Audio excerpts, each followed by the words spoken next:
تو ہم نے کہا کہ اہل بیت کی زندگی کا پہلا اصول خوف پروردگار عالم. اور خوف کا مطلب یہ نہیں کہ بندہ زبان سے کہے کہ میرے دل میں اللہ کا خوف ہے. موضوع فرماتے ہیں 5 نشانیاں ہیں خوف خدا کی. اگر یہ نشانیاں تیرے اندر ہیں اس کا مطلب تیرے وجود میں خوف پروردگار عالم ہے. پہلی نشانی کل عرض کیا کہ اللہ کو کیا مانے؟ ناظر مانے، شاہد مانے، کہ اللہ ہمیشہ مجھے دیکھ رہا ہے، علانیہ و سرا. یہ نہیں کہ صرف لوگوں کے سامنے دیکھ رہا ہے، جب میں اپنی تنہائیوں میں جاتا ہوں اس وقت بھی پروردگار عالم مجھے دیکھ رہا ہے. ڈیٹیل میں بات کی. دوسری چیز، زندگی میں سب سے زیادہ پریورٹی کس کی ہونی چاہیے؟ پروردگار عالم کی ہونی چاہیے. جب بھی کوئی فیصلہ لو، جاب کرو، کسی خاتون کا انتخاب کرو شادی کے لیے، بیوی اگر کسی مرد کا انتخاب کرے شادی کے لیے، کس کو دیکھے؟ اللہ کو دیکھے کہ اس بندے کے وجود میں خدا کی محبت کتنی ہے. ہم پریورٹی کس کو دیکھتے ہیں؟ مال ہے کہ نہیں، گھر کتنا بڑا ہے، یہ بھی چیزیں ضروری ہیں، لیکن فاسٹ کس کو دیکھنا ہے؟ میں نے خوف پروردگار عالم کو دیکھنا ہے. کس ملک میں جا رہا ہوں، کہاں رہ رہا ہوں، کیسی تربیت ہے. مال مل جائے گا، ٹیکنالوجی مل جائے گی، لیکن سوال یہ ہے تیرے دین کا کیا ہوگا، تیرے خدا کا کیا ہوگا، تیرے بچوں کا کیا ہوگا، ان کی تربیت کا کیا ہوگا. فاسٹ بندہ کسے دیکھے؟ پروردگار عالم کو دیکھے. فاسٹ پرائرٹی جو اہل بیت کی زندگی میں نظر آتا تھا، ہر فیصلہ کرنے سے پہلے اللہ کو رکھتے تھے. جناب زینب کے شوہر مکے میں ابھی عبداللہ حسین کے لیے امان نامہ لائے. بڑی منتیں کی گورنر کی کہ جب تک امام حسین مکے میں ہیں کوئی امام کو نقصان نہ پہنچا پائے، حکومت کی طرف سے امام پہ کوئی اٹیک نہیں ہوگا، تو ظاہر سیفٹی ایک امان نامہ مجھے دو. اب ظاہر تاجر تھے، انہوں نے امان نامہ لیا، امام حسین کو جا کر دیا کہ مولا میں نے آپ کے لیے امان نامہ دیا ہے، اب بچوں کو آپ کو کوئی کچھ بھی نہیں کرے گا. امام فرماتے تو نے بڑی زحمت کی امان نامہ لایا، لیکن خیر الامان امان اللہ، بہترین امان امان خدا ہوتا ہے. اور حسین کو اس امان نامے کی ضرورت نہیں، کیونکہ حسین امن الہی میں زندگی بسر کر رہا ہے. اول خدا ہر فیصلے میں پریورٹی کیا ہونا چاہیے؟ پروردگار عالم ہونا چاہیے. تیسری چیز، اب اکثر لوگ سمجھتے ہیں کہ نماز پڑھ لی، روزہ رکھ لیا، مجلس کر لی تو لہٰذا ہمارے وجود میں خوف خدا ہے. تیسری چیز ایتھیکل ایگریمنٹس، عقود اخلاقی، تعہدات اخلاقی. کیا مطلب؟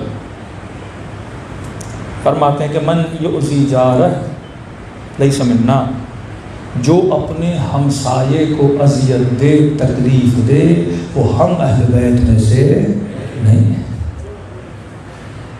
اخلاقی اعتبار سے معاشرے میں تیرا اخلاق کیسا ہے؟ اگر خوف خدا ہوگا تو اخلاق کا خیال رکھے گا. 5 سال ہو گئے بندہ گھر میں رہ رہا ہے، بھائی آپ کا ہمسایہ کون ہے مولانا پتہ ہی نہیں. ہاں فرمایا یہودی بھی اگر تیرا ہمسایہ ہو نا، اس کا خیال رکھا، تیرے اوپر کیا ہے؟ واجب ہے. عقود اخلاقی. ایک مرتبہ آپ ماں کا خیال کرتے ہو کیونکہ ماں سے محبت ہے، ٹھیک. بیٹی کا خیال کرتے ہو، بیٹی سے کیا ہے؟ محبت ہے. لیکن کچھ ایگریمنٹس ہوتے ہیں، جب مثلاً آپ کی شادی ہوتی ہے، ہاں اب ہو سکتا ہے کسی ایسی سے ہو جس سے محبت ہے، اب آپ اس کا خیال تو کرو گے، لیکن کس چیز کی وجہ سے؟ محبت کی وجہ سے. یہ بھی سیلفشنس ہے. محبت کی وجہ سے خیال کر رہے ہو نا. ایک مرتبہ نہیں، محبت نہیں ہے، آپ روڈ پہ جا رہے ہو، کسی غریب بندے کی مدد کی، اب اس سے محبت تو نہیں ہے نا. کس وجہ سے کر رہے ہو؟ اخلاق الہی کی وجہ سے مدد کر رہے ہو. اسی طرح کئی ایگریمنٹس، اسپیشلی میاں بیوی کے جو ایگریمنٹس ہوتے ہیں وہ اس طرح کے ہوتے ہیں. ضروری نہیں کہ دونوں میں محبت ہو، لیکن ہم نے اخلاقیات کا خیال کرنا ہے. اگر خوف پروردگار عالم ہوگا. ایک مومن جب چھٹے امام کی خدمت میں آیا تو امام نے کہا کہ بیٹی کس کو دی ہے؟ تو امام نے اسے 2 صورتیں بتائیں. فرمایا ایک مرتبہ تم مال دے کر، دولت دے کر، جاہو حشم دے کر اپنی بیٹی کی شادی کسی سے کرواتا ہے. اب شادی کے بعد 2 کنڈیشنز ہیں. اگر اس کو تیری بیٹی پسند آ گئی، وہ اس پسند کی وجہ سے اس کا کیا کرے گا؟ خیال کرے گا. لیکن اگر اسے وہ پسند نہیں ہوگی، کیونکہ خوف خدا نہیں ہے، وہ اس کے ساتھ کیا کرے گا؟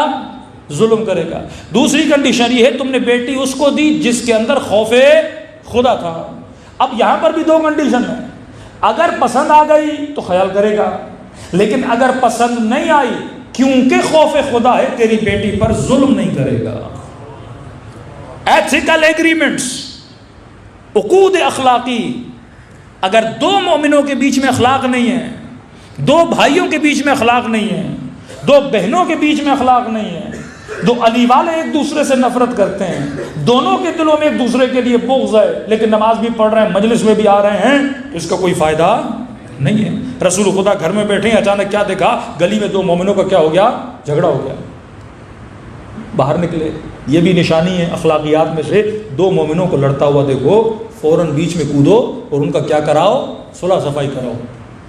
بہترین عبادتوں میں سے ہے، میاں بیوی میں جھگڑا ہے ان کی صلح کراؤ، دو مومنوں میں جھگڑا ہے ان کی صلح کراؤ۔ کبھی کبھی کیا ہوتا ہے، چھوٹی چھوٹی باتوں پہ مومنین آپس میں ناراض ہوتے ہیں۔ کئی ایسے کیسز ہمارے سامنے آئے، مثلاً 50,000 اس نے فلاں مومن کے نہیں دیے، بیچارے کے پاس پیسے نہیں ہیں، مقروض ہے، اب اس 50,000 کی وجہ سے اس نے وہ اناد، وہ دشمنی، 50,000 کی وجہ سے 5 سال سے دو مومن آپس میں بات نہیں کر رہے۔ اب آپ کو پتا ہے 50,000 کا مقروض ہے، اگر توانائی خدا نے دیے اپنی جیب سے دے کے ان دو مومنین کا کیا کرا دو؟ صلح کرا دو۔ اس سے بہتر کام کو نہیں ہو سکتا۔ یہ اخلاقیات میں سے ہے، تعہد اخلاقی، تو ذمہ دار ہے، ہر کسی کے حوالے سے ذمہ۔ رسول خدا فرماتے ہیں جب ایک خاتون مر گئی، دفن کر کے واپس آئے، نبی نے فرمایا ابھی خدا نے اسے حبس کر دیا۔ کہ رسول اللہ کیوں؟ کہ اس نے اپنے گھر میں ایک بلی کو بند کیا تھا، ایک بلی کو اس نے بند کیا تھا۔ ایک بہت بڑے بنی اسرائیل کے عابد زاہد کہتے ہیں اچانک میری عبادت سے لذت ختم ہو گئی، اب مناجات میں مزہ نہیں آ رہا، نماز پڑھ رہا ہوں سجدوں میں مزہ نہیں آ رہا، پریشان، پروردگارا کوئی خطا ہو گئی، کوئی غلطی ہو گئی۔ کبھی کبھی آپ کو نماز میں بڑا لطف آتا ہے، لیکن کبھی کبھی مزہ نہیں، دل کرتا ہے مصلی بس چھوڑ دوں، جلدی ختم کروں، جلدی پڑھ دوں، وہ سکون، وہ اطمینان وہ نہیں ملتا انسان کو۔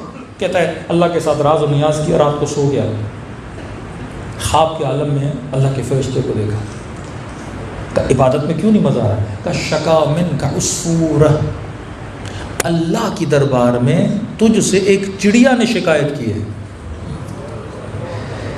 چڑیا نے شکایت کی ہے، عبادت کا مزہ ختم ہے، چڑیا نے شکایت کی ہے، مناجات خدا میں مزہ نہیں آ رہا۔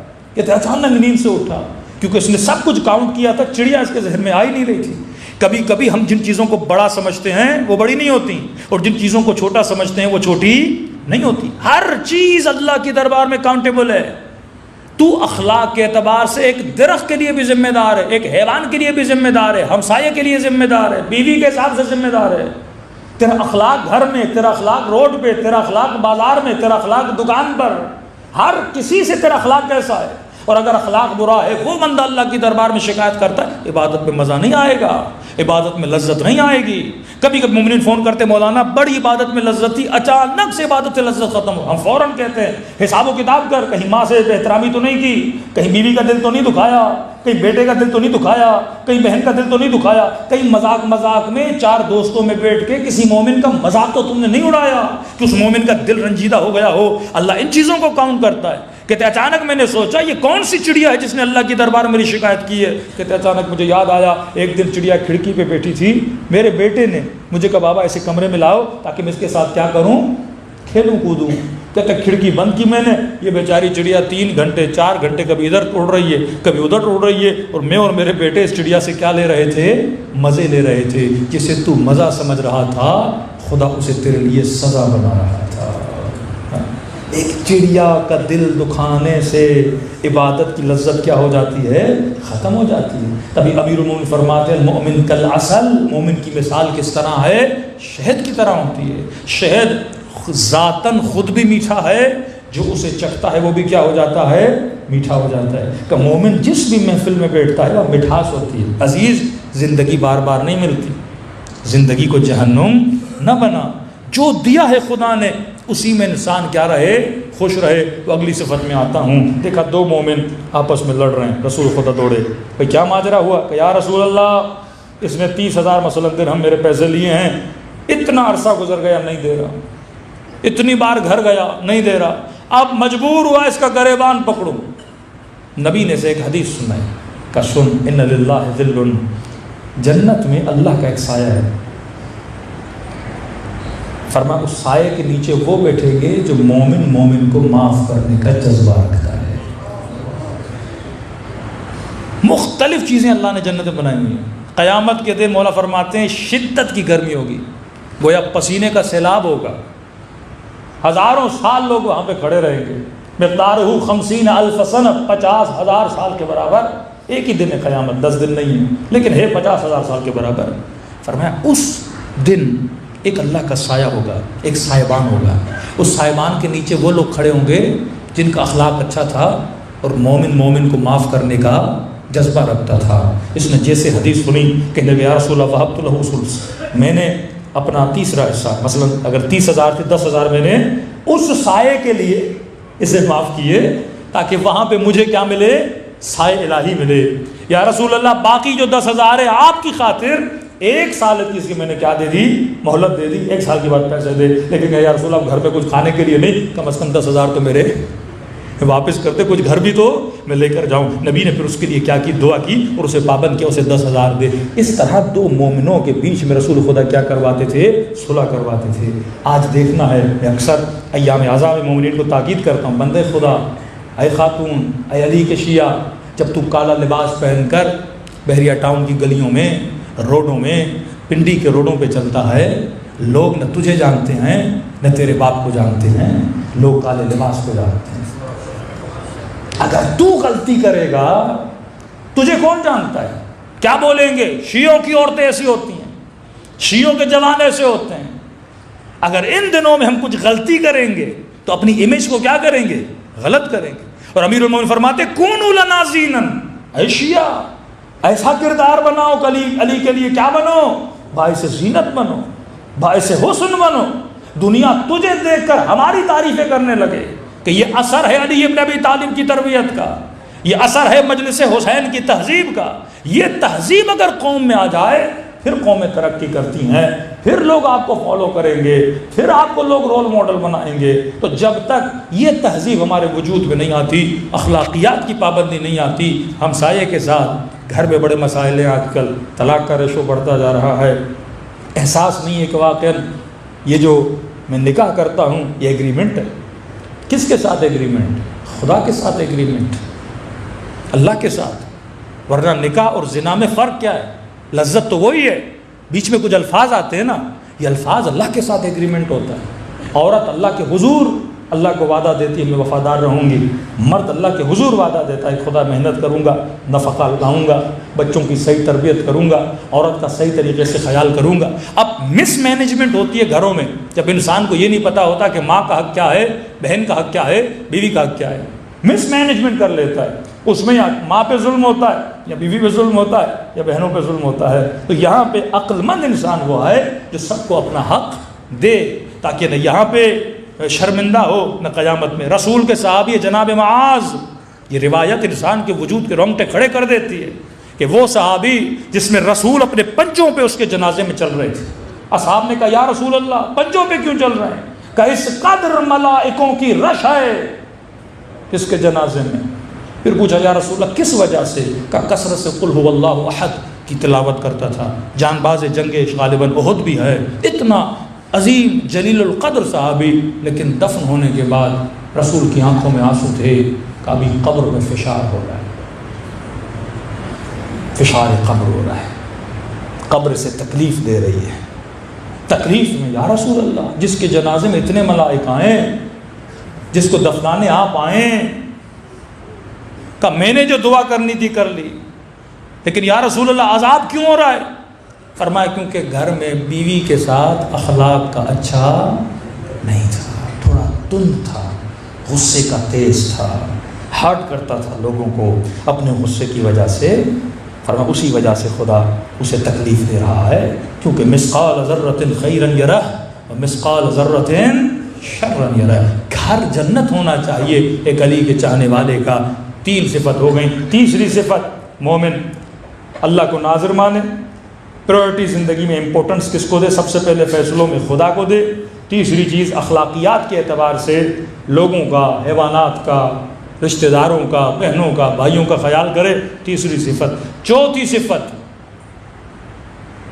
نہا نفسہ عن الہویٰ، جس کے اندر خوف خدا ہے وہ ہوس باز نہیں ہوتا۔ آج سب سے بڑا مسئلہ معاشرے کا ہوس بازی۔ یہ نہیں کہا کہ گناہ نہیں کرتا، گناہ تو ویسے ہی نہیں کرنا چاہیے مومن کو۔ فرمایا علی کے چاہنے والا ہوس باز نہیں ہوتا، جس کے دل میں خوف پروردگار۔ اب یہ ہوس کیا ہے؟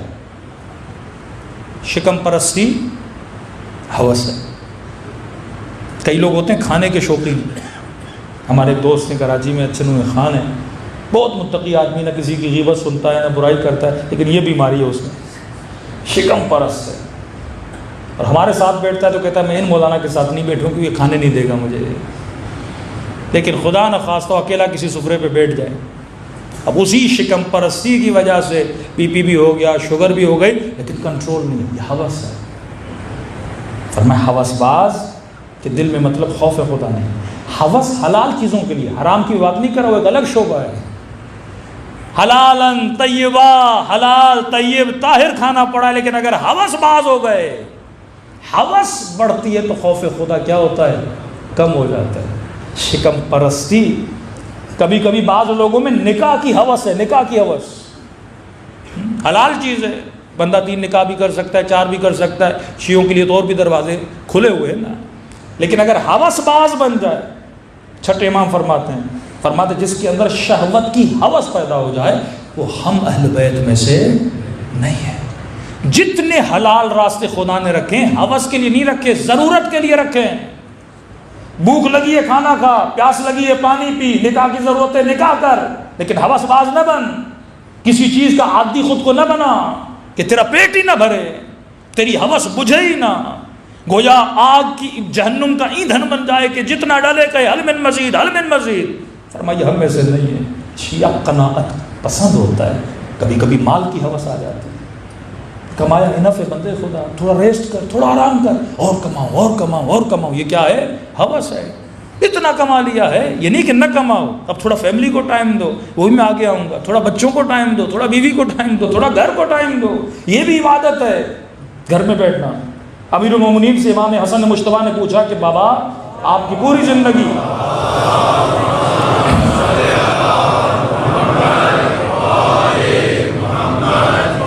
آپ کی زندگی تربیت رسول خدا میں گزری ہے. بابا میرے جد زندگی کیسے گزارتے تھے؟ امام نے فرمایا اپنے وقت کو چند حصوں میں رسول خدا تقسیم کرتے تھے. جزءا للہ، جزءا لأہلہ، جزءا لنفسہ.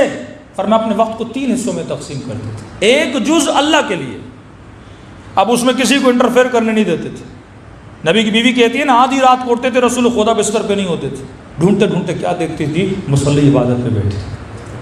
جزءا للہ، یا رسول اللہ اتنی کہ یہ میرا معاملہ اور اللہ کا معاملہ ہے. جزءا للہ، ایک حصہ مخصوص کر دیتے تھے، 1 گھنٹہ 2 گھنٹہ میں نے رب کے لیے رکھنا ہے، اللہ کے لیے رکھنا ہے. اور اس میں لذت ملتی ہے. جتنی آپ کی مینٹل پرابلمس ہوتی ہیں، انزائٹی، ڈپریشن، اس تعلق کو بنانے سے وہ کیا ہو جاتا ہے؟ سب کچھ ختم ہو جاتا ہے. جزءا للہ، اللہ کے لیے ایک جز رکھتے تھے. جزءا لأہلہ، ایک حصہ رسول خدا رکھتے تھے اپنے گھر والوں کے لیے، بیوی کے لیے. یہاں تک امیر المومنین فرماتے ہیں کہ جب گھر میں بیٹھتے تھے، خاتون حولہ ہوتی تھی، وہ رسول خدا کے گھر میں عطر بیچنے والی عورت تھی، وہ آتی تھی بیٹھتی تھی، رسول خدا پھر اس سے بھی باتیں کرتے تھے. ہاں بھائی کتنا بکا، کتنا ملا، لوگوں نے خریدا کہ نہیں خریدا، پھر اس سے باتیں کرتے تھے. جزءا لأہلہ، اس اہل میں لوگ بھی ہیں، بیوی بھی ہے، بچے بھی ہیں، تو اپنی اولاد کے ساتھ کتنے گھنٹے گزارتا ہے، تو اپنی بیوی کے ساتھ کتنے گھنٹے گزارتا ہے. ہاں یہ ہر چیز پروردگار عالم سوال کرے گا. رات کے اینڈ میں 5 منٹ جاتا ہے ماں کے کمرے میں. ایک مومن کو مولانا شرم آتی ہے امی کے ہاتھوں کو بوسا دوں، شرم آتی ہے والد کے ہاتھوں کو بوسا دوں، میں گناہ کرتے وقت شرم نہیں آتی. یہ شیطان کے وسوسے ہیں کہ بندہ اچھا کام کرے، اس میں اچھے کام میں کیسی شرم؟ شرم تو برے کام میں آنی چاہیے. نیکی میں کیسی شرم؟ نیکی اور پوچھ پوچھ.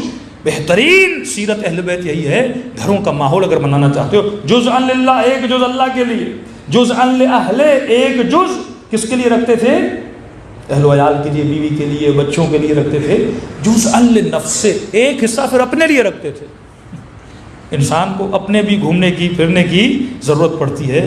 انسان خود بھی دنیا کو تھوڑا دیکھے، تھوڑی واک پہ چلا جائے. دین کا مطلب یہ نہیں 24 گھنٹہ بندہ مصلی عبادت پر بیٹھا رہے. تو فرمایا چوتھی چیز، چوتھی نشانی جو خوف خدا کی ہے کہ انسان میں ہوا و ہوس نہیں ہوتی. یہ چیزوں کو کاؤنٹ کرتا ہے کہ بدن کو کھانے کی کتنی ضرورت ہے، بدن کو مختلف چیزوں کی کتنی ضرورت ہے، ان ضرورتوں کو پورا کرتا ہے. 5ویں چیز خوف خدا کی یہ ہے جنہوں نے کہا قالوا ربنا اللہ ثم استقاموا. خوف خدا رکھنے والوں کے وجود میں استقامت ہوتی ہے. ضعف ایمانی نہیں ہوتا، اور کہ اگر یہ استقامت دیکھنی ہے تو کربلا کے میدان میں آ۔ کوفے والوں نے خط لکھے، استقامت نہیں ہے۔ 17 لوگ تھے ابن زیاد کے پاس، اور باہر کتنے تھے؟ 6000 لوگ۔ کہاں 17 کہاں 6000۔ زیاد نے ان کو مسجد میں بلایا، عورتوں کو، پہلے مردوں کو بلایا، تقریر کی، کہا میں وہ فصلیں دیکھ رہا ہوں، لوگ بیٹھے تھے اسی طرح، کہا میں وہ فصلیں دیکھ رہا ہوں جو کٹنے کے لیے تیار ہے۔ استقامت نہیں تھی، خوف آیا کہ اب سب کے سر کاٹے گا۔ 17 لوگ لے کر آئے تھے، ان کی عورتوں کو بلایا کہ شوہروں کو روکو ورنہ وہ کچھ کروں گا جن کا تم عورتوں نے سوچا بھی نہیں ہوگا۔ وجود میں کب کپاہٹ طاری ہوگی، کوئی بیٹا لے گئی کھینچ کے، کوئی شوہر لے گئی کھینچ کے، اور جب وقت نماز ہوا 6000 تھے، مسلم نے مڑ کے دیکھا 6 بھی نہیں کھڑے ہوئے تھے۔ استقامت اگر انسان کے وجود میں نہ ہونا، دین کے لیے استقامت، حلال کے لیے استقامت، حرام نہ کرنے کی استقامت، اس پہ کل آؤں گا، وقت بہت گزر چکا ہے۔ 5 نشانیاں گھر جا کے ان پہ سوچئے گا، بچوں کو بتائیے گا کہ میرے لال اگر خوف خدا ہے ان پوائنٹس کو سمجھو، اور یہ 5 پوائنٹس اگر میری زندگی میں آ جائیں خوف خدا کمپلیٹ ہو جائے گا، پھر زندگی دنیا بھی جنت، انسان کی آخرت بھی جنت۔ سبات پڑھے محمد و آل محمد۔